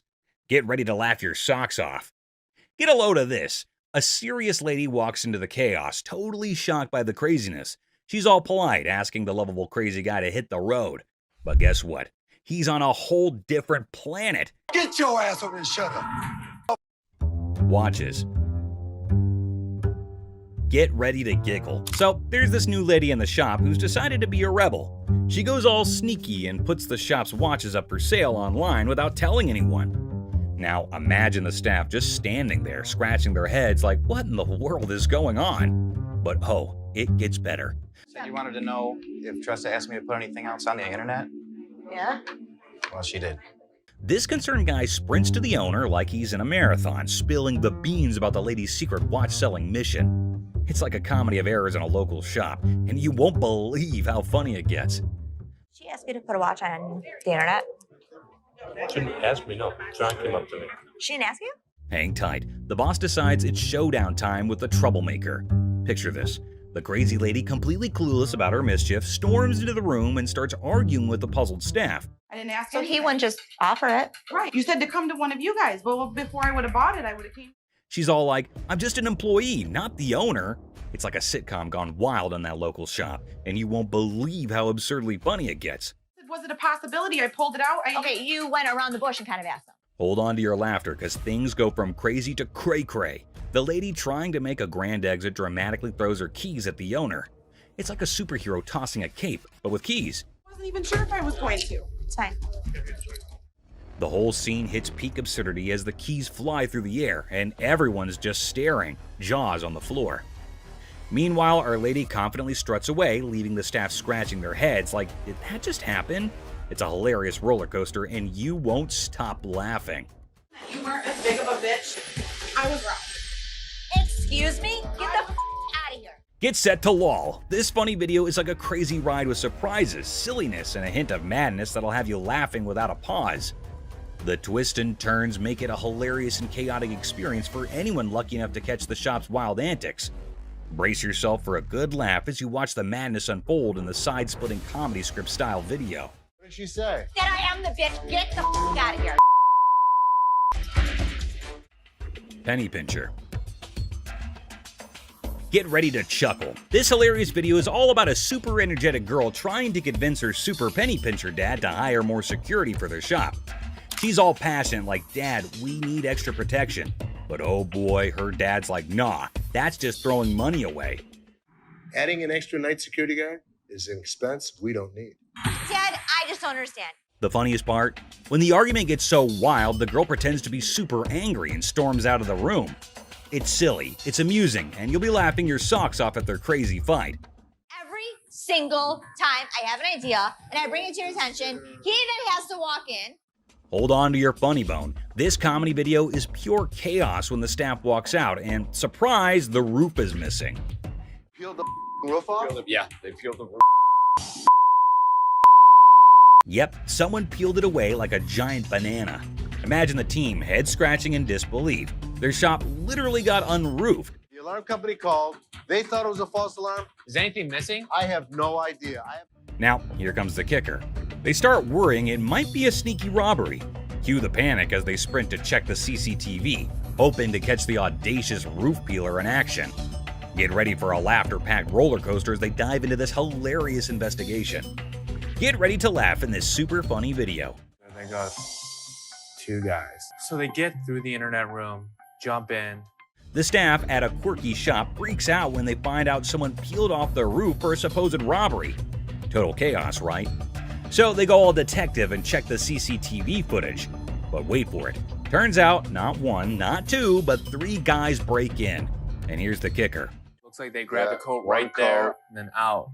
So these guys could have been part of a 3-man team. One of them ends up hiding inside the fridge. It's like a comedy show gone wild, leaving the staff scratching their heads and everyone else in stitches. You won't believe the crazy twist in this comical caper. We got broken into last night. Took it for a coat and ran out. I told you that security should have been here at night. Stolen microphone. The seller, baffled, asks when they were taken off the rack. It's a funny scene of concert chaos turned into a pawn shop jackpot, where microphones become rock star souvenirs, and the friend is the accidental hero of the day. Microphones I picked up from a concert last night. The person insists the microphones were flung into the concert crowd, a spontaneous catch. The seller, eyebrows raised, gets an unexpected call from American Jewelry about missing microphones. It's a classic mix-up where concert souvenirs turn into an unintentional pawn shop investigation, leaving everyone wondering how the microphones took an unexpected detour. Really? Hold on. I'm from American Jewelry. I have a gentleman down here. A mad girlfriend. Welcome to the whirlwind of pawn shop hilarity. Our unsuspecting star walks in, aiming for a ring appraisal and potential pawn deal. Little did they know, they were about to join the ranks of pawn shop legends in a tale of marital madness. I wanted to get it appraised, see how much it might be worth. Okay. Hold on to your hat. Drama unfolds as accusations of ring-napping soar, plunging the spouse into an emotional roller coaster over the disappearance of their precious bling. The tension is so palpable, you could carve it with a jeweler's precision. Okay, when I give you an appraisal, that's not how much I'm gonna give you in pawn. Okay.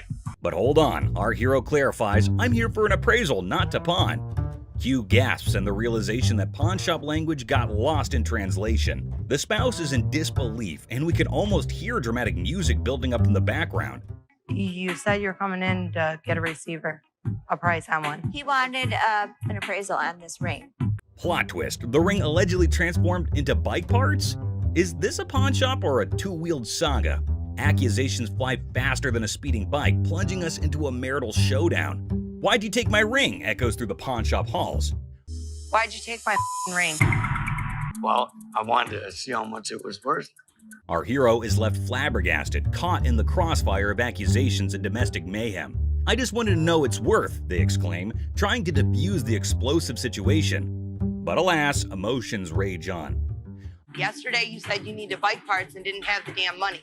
And all of a sudden you got my damn ring. Unexpectedly, a wild punch appears. The spouse transforms from 0 to punch in record time.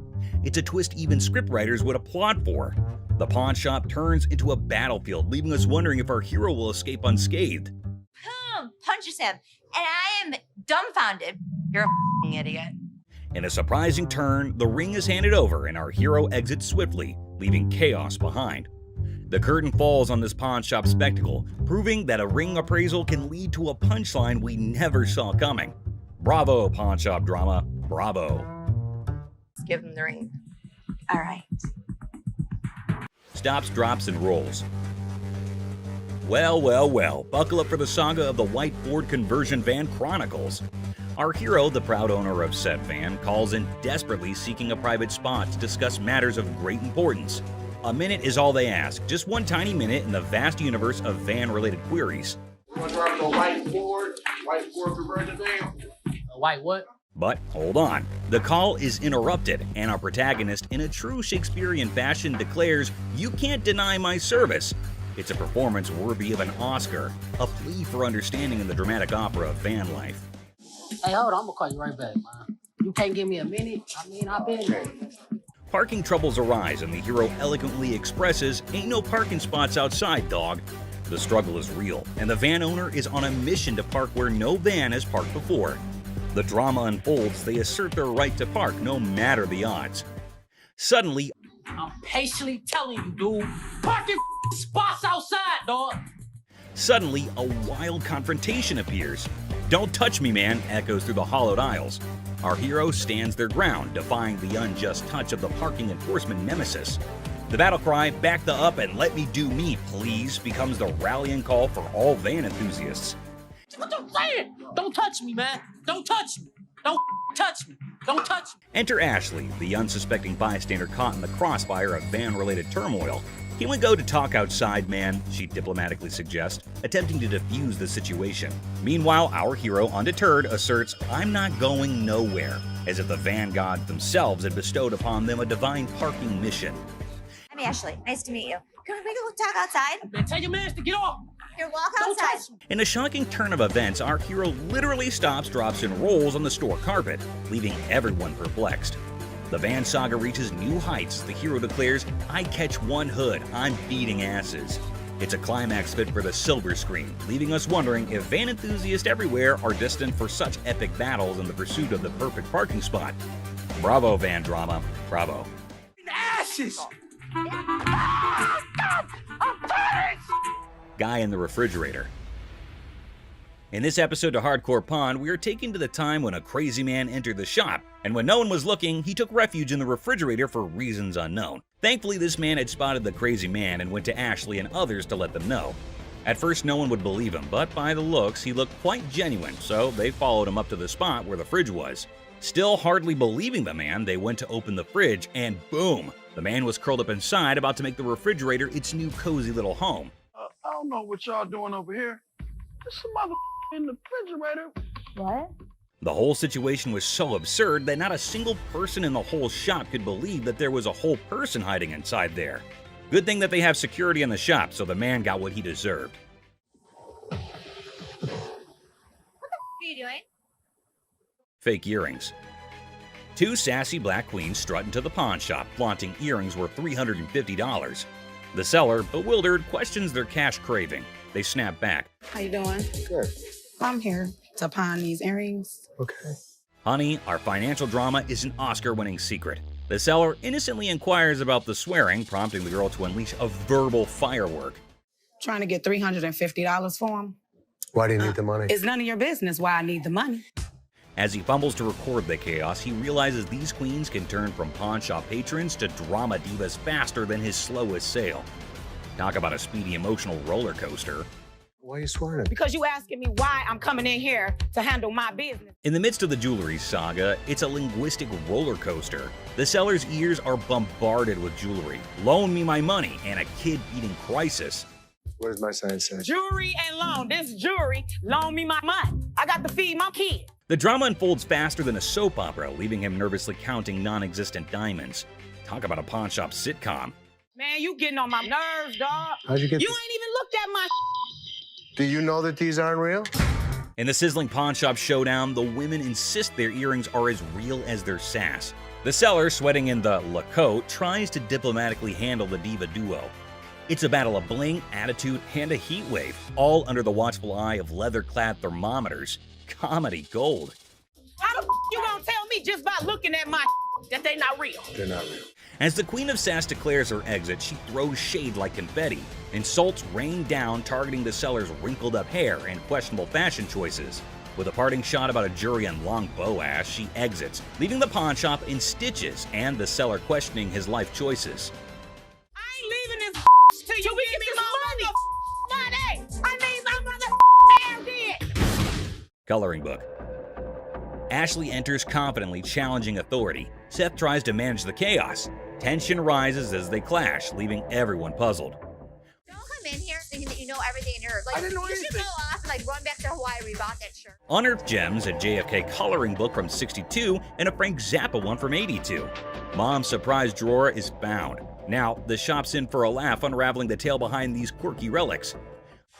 Hello. Hello. I have a John F. Kennedy coloring book from 1962 and a Laugh out loud scene as the seller confesses to buying a Frank Zappa coloring book at 25, never cracking it open.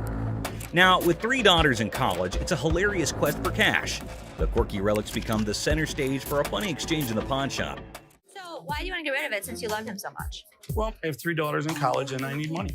The negotiation dance continues as the seller justifies prices, leaving room for haggling. Tension rises comically as the buyer feels snapped at. The shopkeeper offers a research break, declaring, "I'm not in a hurry," in this pawn shop sitcom starring quirky characters. Okay, do you want to give me some time to do a little research on this, You can or? have all the time you need. I'm not in a hurry. The plot thickens as Ashley discovers the price coloring book online for $8.75, triggering a hilarious spat. I didn't say any of that Can you read that? $8.75. So make me an offer. 0. She hilariously expresses her dismay, accusing the customer of rushing and shoving a phone in her face. I'm looking at the one that he wanted $50 on, and I pull it off, and it says $8.75. The bickering ensues, with both claiming they're not married, adding an amusing layer to the pawn shop sitcom. I have to take him out this guy. That's how much he pissed me off. In the ongoing pawn shop drama, Ashley delivers a sassy retort to the customer, suggesting he adds value nowhere and jokes about returning to Hawaii. The banter continues as another worker calls out Ashley for being rude. I think you're disgusting and rude. I didn't say any of that to Can you you. read that? $8.75. Leading to a comical exchange where Ashley dismisses them to focus on yourself. The workplace comedy unfolds with quirky characters and witty comebacks. Well, you don't add value to the organization. I have one. Well, thank you so much. But the next time you sign my paycheck, you can tell me how to work. Parking lot. Cue the workplace alarm. The notorious parking lot gambler is back, and the office crew is on high alert. With a battle cry of "Let's go get him!" they embark on a mission to catch the elusive man of many lands, or as they dub him, That Lady Pakistan. Office drama just hit the jackpot. What? Gambling again in the parking lot. Meet Robert Robertson, the maestro of sports memorabilia, introducing himself to Dennis in a pawn shop saga. The plot thickens as he unveils a treasure trove of Detroit Lions autographs salvaged from his sister's basement flood. Forget superheroes, this guy's heroics involve rescuing signatures during a Union picket line water ballot. All right. Here's Robert. Robert, Nice to I'm meet Dennis. you. Nice to Nice meet to you. meet you, Dennis. Yeah, I got an item here. You might be interested in. In the wild world of pawn shops, Dennis is hit with a first, an NFL labor strike poster. As Robert pitches his Union picket line relic, Dennis, caught between fandom and frugality, contemplates the value. It's a negotiation dance where even the poster's wrinkles have a say, and Dennis dreams of a dad who'd splurge on a heartbeat. What, Steve Bacchus? This is the first time a guy actually brought in an NFL labor strike poster. Dennis and Seth, the dynamic pawn shop duo, are advised to step up their deal-closing game. In the battle of signatures, Robert's pitch clashes with Dennis's detective skills. It's a showdown of history versus water stains, where even a tear is more drama than a soap opera. Selling history hard, selling water-stained history a comedic challenge. One just like this mint though, and he got $950 for it. Right, so if that was mint, why would you want $1,000 for this? In this hilarious haggling carnival, the pawn shop pros are on their knees throwing cash offers at Robert for the water-stained NFL labor strike poster. It's a dollar dance-off with Dennis and Seth, and they're juggling 20s like it's a comedy club. In the end, it's 5 20s that win the bid, leaving Robert with a pocket full of paper and the pawn shop crew high-fiving over their historic steal. $75? No way. Offering you just $100 cash money right now would make it. Gold earrings. In the golden world of earrings, Ashley and the customer embark on a carrot quest. The earrings sparkle, but the price tag dims the shine. The customer eyeing the digits suggests a hilarious plot twist, an exchange proposal that could turn this jewelry journey into a comedic barter ballet. I was looking for some gold earrings. You are in the right department. In the dazzling dance of earrings and dollar signs, the customer flips the script with an exchange proposal. Ashley, the jewelry juggler, contemplates the weight of the situation, hoping those earrings don't tip the scales against her. It's a hilarious jewelry version of Let's Make a Deal, where carrots and comedy collide. Well, what we can do is I can take those and apply money towards these. In the comedy club of carrots, Ashley drops the punchline, a whopping $500 for the desired earrings. The customer, expecting an exchange extravaganza, faces the reality check. Okay, so what I can do for you today, I can apply $40 towards these. I paid $500 for those. What do you mean? You can't do an exchange? Ashley, the weight wizard, spills the carrot beans, revealing that these earrings are more featherweight than a dieting hummingbird. It's a priceless jewelry negotiation that has the audience and the scales in stitches. Okay, I can't give you $500. Why you can't? Because it's not worth. In this comedy climax, the customer unleashes carrot chaos, insisting her earrings are weightlifting champions. The tension escalates as she dubs Ashley Boo, but a touch sets off a mini drama. I know how much these cost, boo-boo. Because you screamed that they're gonna get you more money, boo-boo. The pawn shop becomes a carrot battleground, and Ashley's final offer of $175 is the punchline that sends the customer storming out, leaving the jewelry saga in a carrot cloud of comedy. Everybody else good. Pose made you Fake diamond. In this wild pawn shop showdown, two characters storm in like a tornado, armed with an attorney and a demand for $900. The seller, caught off guard, awkwardly requests a card while the attorney seems more like a background dancer in a chaotic legal dance. It's a scene where negotiations are more like a comedy sketch, leaving everyone wondering if they stumbled into a legal circus. I got my lawyer with me. This is wrong. Show me your card. I don't have a card with me. My attorney. Customer unveils a questionable earring, claiming it turned his ear into a rainbow. The seller, armed with skepticism and a keen eye, dissects the earring, declaring it a fake diamond disaster. So what do you want to do today? You want me Can to I get figure my money out? back? You want me to figure out why your ear's turning a different color? Is that a real diamond? Enter the legal cavalry. The customer brandishes a lawyer in the name of mismatched receipts and the ear that turned technicolor. It's a jewelry malfunction turned legal circus, and the pawn shop is now the stage for hilarious gemstone saga. This is not the correct earring for the receipt. Chaos ensues as the customer brandishes a jewelry store receipt like a wizard spell. The attorney, a sidekick in this legal circus, demands a refund for the rebellious earring. The seller, caught in the crossfire, faces threats of escorting and leg knocking, all while insisting they won't budge. It's a legal showdown where the only guarantee is a laugh-out-loud twist around every shiny corner of the pawn shop arena. The earring does not match the description. What you mean? So you saying now I just brought an earring in? The customer, armed with a kaleidoscope ear and a refund demand, insists the seller turn around and walk that butt out the door.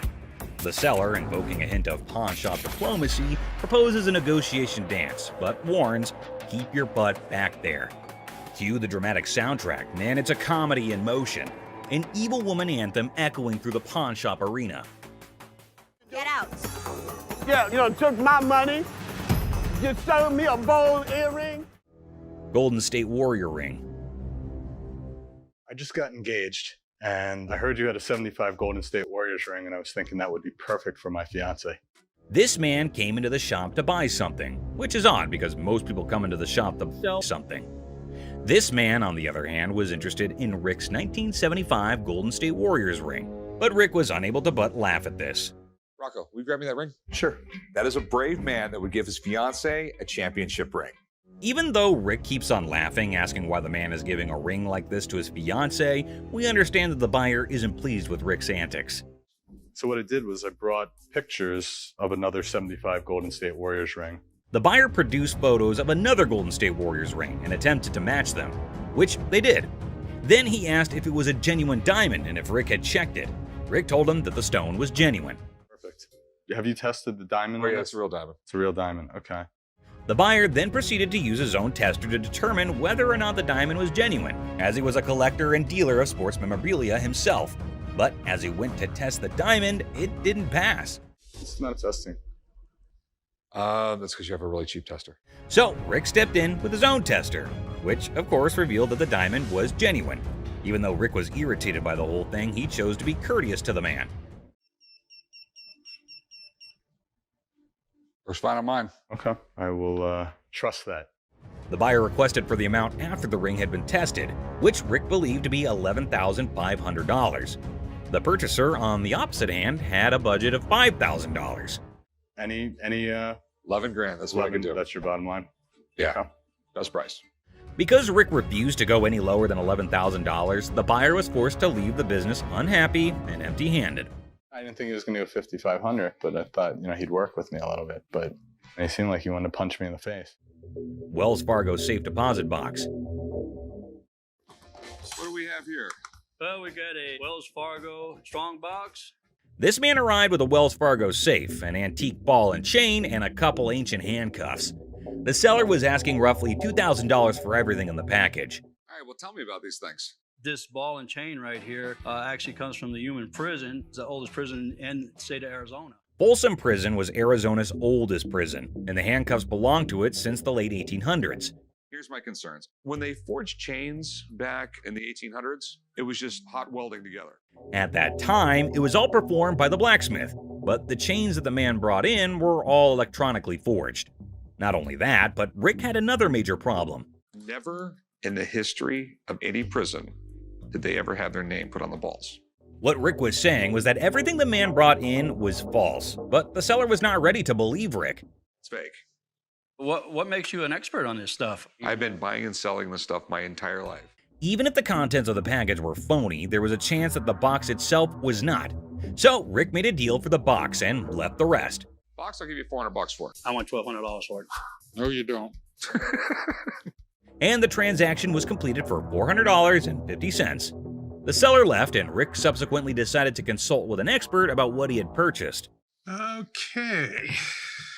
19th century strongbox, Wells Fargo. Following a thorough examination of the box, the expert asked Rick the following question. First things first. Have you already bought this? The box was just as false as the other items Rick did not purchase, and the expert agreed. It's a complete fake. Damn it, Rick. Mystery guy.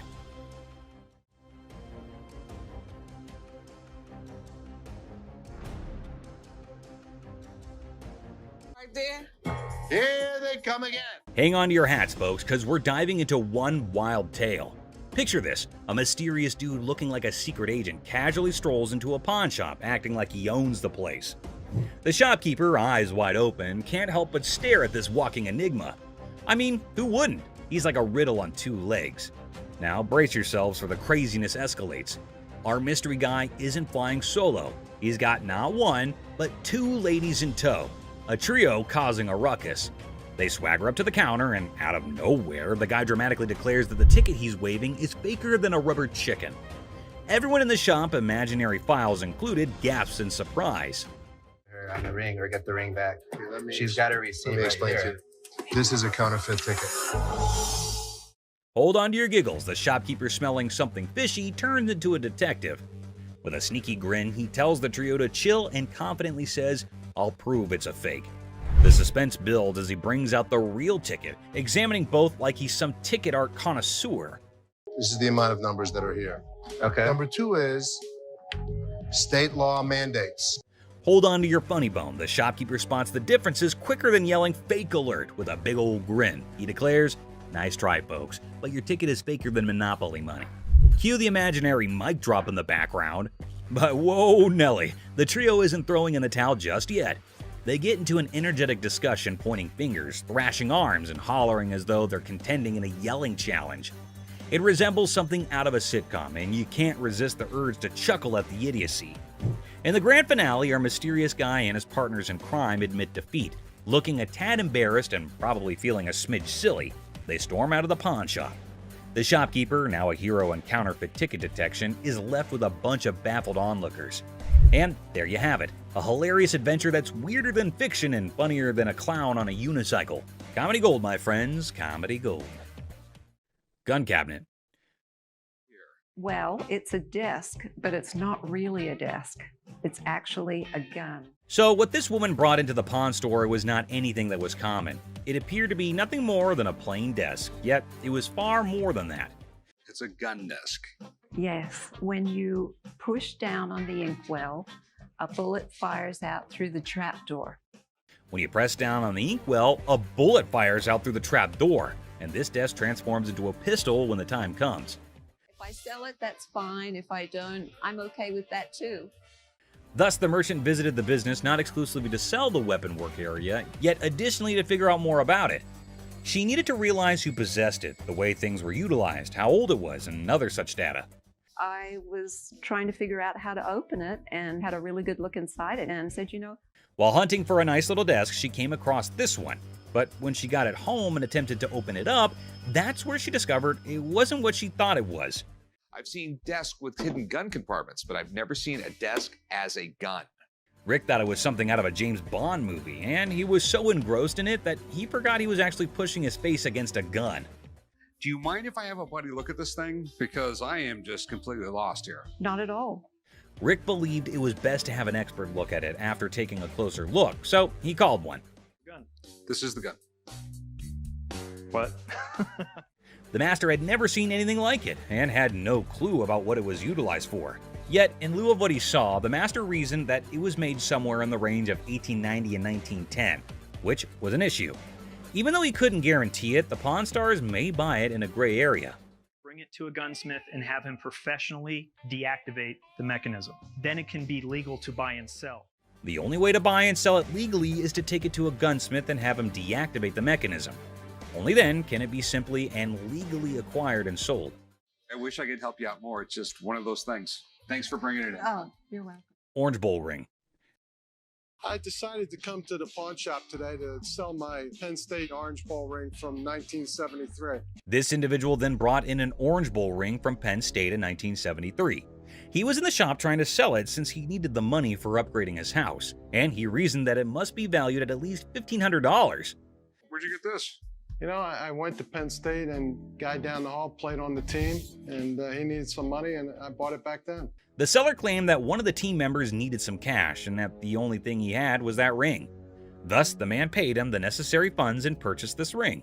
It was Jeff Clark. He didn't play too much, but he was an outside linebacker for the team. This particular ring belonged to a linebacker named Jeff Park, who was a member of the squad even though he didn't play much. What are you looking to get out of it? I'd like to get $1,500. Okay. Just as he previously stated, the man wanted $1,500, but Rick needed to examine the situation more carefully before making any moves to get the ring. It was then that he discovered that the ring had a problem.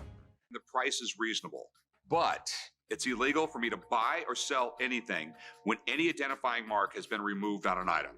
The ring was cool, but it was also reasonably priced considering that the engraving makes it completely identifiable. It was no longer lawful for Rick to purchase or sell this ring after the engravings were taken out. I'd be more than happy to buy it off you for $1,500. Problem is, it's like buying a car without a VIN number. The seller was a little confused as to how the removal of a few inscriptions might make the ring illegal to purchase or sell. As a result, Rick and Corey had to thoroughly explain everything to him and let him know that despite their best efforts, they're unable to handle it. All right, dude. Okay. Sorry I couldn't do nothing with it. Okay. I know 1,001 people I could have sold this ring to and made a night. A fake bill. I have some political memorabilia, the Secret Service ID for J. Howard McGrath, Attorney General of the United States. This individual entered the pawn shop with a $10 bill that had several signatures on it, a White House pass, and several Secret Service IDs. He estimated 1,000 figures for each of these items, but before beginning to negotiate, Rick needed to learn more about them. He was the chairman of the Democratic National Committee when Truman ran for president. Rick was prepared to strike a deal after briefly discussing J. Howard McGrath, the Attorney General of the United States, and how influential he was in Washington politics. But there was a small issue. You got some neat stuff here, and these three things right here, I really want to get checked out. Rick checked everything and concluded that not just the dollar that the man had brought in was counterfeit. Rick had to see the expert to find out if he could purchase the other items, since he had a hunch that doing so might be illegal. You don't want. A counterfeit bill is not legal to own. The expert said that the White House pass and the Secret Service ID were authentic and acceptable to purchase, but the fake banknote was a different thing. Thanks for coming in, Mark. Not a problem. You're the best. Appreciate it. Alrighty. Now that the expert had left, Rick was prepared to strike a deal. Aside from the fake bill, he asked the vendor what else he wanted. Yeah, I'll give you $500. Got a deal. All right. You want to write them up? Yeah, sure. The vendor left the store with the cash and the unauthorized bill after the trade was completed for $500. Hopefully he gave the Secret Service the counterfeit bill. Harley Davidson. You got any paperwork I can see on it, or? Yeah, I got the title, but can we negotiate first or something? I mean... Now, Corey's a seasoned pawnbroker, and his spidey senses tingled the moment the seller mentioned paperwork later. It wasn't the gleaming Harley Davidson that raised an eyebrow. It was the seller's insistence on negotiation first, documents on hold. See, Corey's dealt with his fair share of shady characters, and a bike like this beauty attracts all sorts. So with a polite but firm smile, Corey politely pushed back. Paperwork, he said, before we talk about the price. Standard procedure. You got any paperwork I can see on it, or? Yeah, I got the title, but can we negotiate first? The seller's eyes flickered ever so slightly, and that was all Corey needed. Something wasn't kosher here. Now, Corey isn't just sharp, he's thorough. Those papers, discrepancies galore. Dates that didn't line up, VIN numbers singing a different tune. So Corey did what any responsible pawnbroker would do. He plugged those details into the good old computer system. What he found sent chills down his spine. Corey knew right then this wasn't just a sale. It was a potential police sting waiting to happen. Sure, the Harley was a head-turner, a chrome-plated masterpiece that could make angels weep. But for Corey, business wasn't about shiny toys. It was about integrity, about doing the right thing. And the right thing in this case meant making sure this beauty wasn't a stolen dream, someone else's heartache wrapped in leather and chrome. So, with a heavy heart and a clear conscience, Corey had to do what he had to do. Walk away from the deal, even if it meant letting that Harley roar out of his life and into the unknown. iPhone. I just got this phone that I bought here like 2-3 days ago, and this don't work. The bell above the pawn shop door jangled, and in walked a man clutching a sleek black phone. He announced, smooth as silk, that this beauty was a recent purchase, now sadly broken. The camera don't work. It keeps freezing and like that. He claims that it's just too irritating to use because the phone freezes frequently and the camera doesn't function. Did you download a camera function? No, it clearly got a camera. Why would I have to download it? When it was questioned if he had downloaded the camera feature, he became very irate. If he's telling the truth, then why does this inspection set him off? And why was he even being questioned about getting the download? That isn't how it operates in any case. You got your receipt? No, I ain't got it with me. I ain't bring it. First of all, we don't sell it.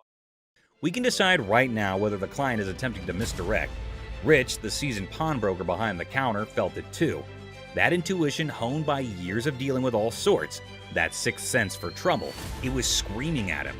This wasn't just a customer with a broken phone. It was a game, a play in progress. As soon as you give me that receipt, I can see what I can do for you.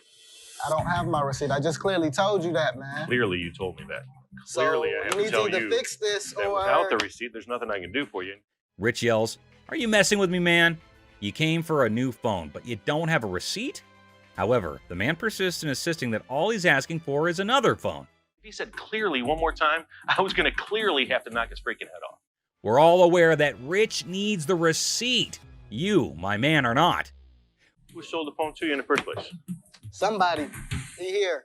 When questioned who exactly had sold him the phone in any case, he quickly pointed at any random employee. But we haven't had one of those up for sale since I've been here in 6 months. We I have no mean, I floors. just seen you in 2 weeks. Furthermore, it appears that the youngster he pointed at didn't know why he was being called for. Thank you very much. I appreciate you coming on over here. You can go back to selling that computer. All Rich knows is that it's an iPhone, but he's more irritated by something else. What's more, clearly it was working out. Can you go show him how it works? Take a picture out in the parking lot. And then, like a burst dam, the story spills out. The phone wasn't his. The purchase was a shady deal in a back alley. The frustration wasn't with the camera, it was with the consequences. The cold sweat of a gamble gone wrong. With a sigh, Rich ushers in the man and his broken phone out of the shop. The heavy silence echoing their unspoken pact. The truth had been told, the game was over. That's all for our video. We hope you liked it. Please comment, like, and subscribe. Don't forget to hit the notification bell for more videos like this. Share it with your family and friends. See you next time. Christina stealing money. Here's something curious happening. Les seemed to be very angry over that man. Don't know what that man was doing there and what he had done, which made Les angry. Let's see what will happen. And stole the leftover money. Everyone there is so angry. What is going to happen now? Les is curious as he is sure that Christina cannot do this kind of stuff alone. There must be some other people supporting her in his play. Les is taking it to extremes and asking again and again if there's another one with her. Have you been working with any other employee? No. All alone without any knowledge of anybody else stealing from us, correct? Oh God, he asked her to send her to jail if she did not speak the truth. Oh my God, things are getting worse. She's not telling anything. Mother-daughter fighting. So there's a woman coming with her daughter. She showed some pieces of bottle and a collection of stamps. According to her, it is worthy, but actually it is not. Les asked her that it is not that worthy. Oops, the mother got angry at Les. Because for her, they are worth everything. What will happen now? So what you got? I got some really expensive stuff. Show me. Oh my God, the daughter charged a fire against her mother. You better don't. No, you. Girl, what the hell wrong with you? She triggered her and insulted her for her useless collections, and oh my God, look, they're about to have a deadly fight. Oh God, the mother scratched her daughter. Les is stunned. They don't want. Get off my. What the is wrong with you? The mother and daughter are having extreme fighting conditions. Everyone around is watching them. Les is stunned and did not have any idea that this would happen, or it might be very casual to them. Get the up now. Okay, the guard has been called. The mother is still beating her daughter well and doesn't want to argue anymore. Both are screaming at each other. The security guard is letting them out. Oh my God, how embarrassing and strange it is to see mother-daughter fighting like that. The security guard gets them out and everyone is laughing at them. Astonished Les. I had to intervene. Okay. You don't know who the Man threatening Les. So a man entered the pawn shop and headed straight towards Les. Seems like it would be a happy deal with that cool customer. Okay, the man had an anniversary today, and so both are sharing some joys together. That man wants to sell his gold chain and to buy a watch and its replacement. Well, Les will decide if it's real or not. And what will he pay for it to the man? Oops, things are turning around. The chain is not real. Everyone around got concerned. Les is hell angry. Ashley is stunned to see the man threatening Les for his wife and family. Little boy and that fat ass daughter of yours. The security guard came to get that man out, and Les is not getting relaxed. So, Seth and Les's fight. Les and Ashley see. Give me a 40,000 square foot free-for-all back there? That's no policy. What do you think brought us to here, Seth? Handle the shop better than him. Les is stunned. Everyone around is listening and is terrified of what will happen now. It's outdated. I can run this place better. I know exactly what needs to be done. I want the opportunity to run this place. Les is going to take everything very seriously. God knows where that anger will lead both of them to. Les is tailoring Seth that he cannot do anything, and without Les, the pawn shop would close. No one can run the shop better than Les. But things are not getting cool. Seth yelled after Les and got out of the cabin. Ashley, listening to all this, is making fun. God, it is not that serious. Well, Les in his anger was constantly getting furious over that debate. Man got beaten by Les. Well, people, there came a black young boy towards Ashley's counter. Ashley asked him, "Greetings. So, is he here to sell something?" So you want to just pawn it, right? Because you want to be able to get it back? Yeah. How much are you looking for? Is this enough to pay rent? Hope so, it will be a good deal for that man, until or unless something happens. He is here to sell the ring of his grandmother who just passed away. Well, a really sad news, but it won't affect the deal because business is always a business. He wants to sell this ring to have some money in order to make some funeral arrangements. Well, whatever the cause is, Ashley checked it out, and to surprise, it wasn't real. Do you have anything else? Because this unfortunately is not real. It is a fake gold, so it can't make money. This statement made the man angry. He started shouting how strange and creepy it is. He should not react this way. If the ring is not real gold, it is not someone's issue. He should take it out with himself. He started yelling at Ashley, and Ashley is just controlling herself. I need to speak with somebody else because you irritate me flat out. She does not want to create some mess, but he's not stopping. I think he wants to insult himself. It will make things go mad. He is extremely screaming and trying to hit her out. That crazy man is calling death. The guard came who held him up and set him onto the floor. He's trying to beat Ashley and getting over her. Don't tell me what to do. Don't put your finger in my face. Well, the guard is keeping him away. Les is here. Matter is gonna be very serious. That man is not understanding the matter, still trying to fight. Guard taking him out of the shop. Les is joined and is getting angry over that man. Les and the guard beat him and get him out. Oh my God, what a fight. That crazy man.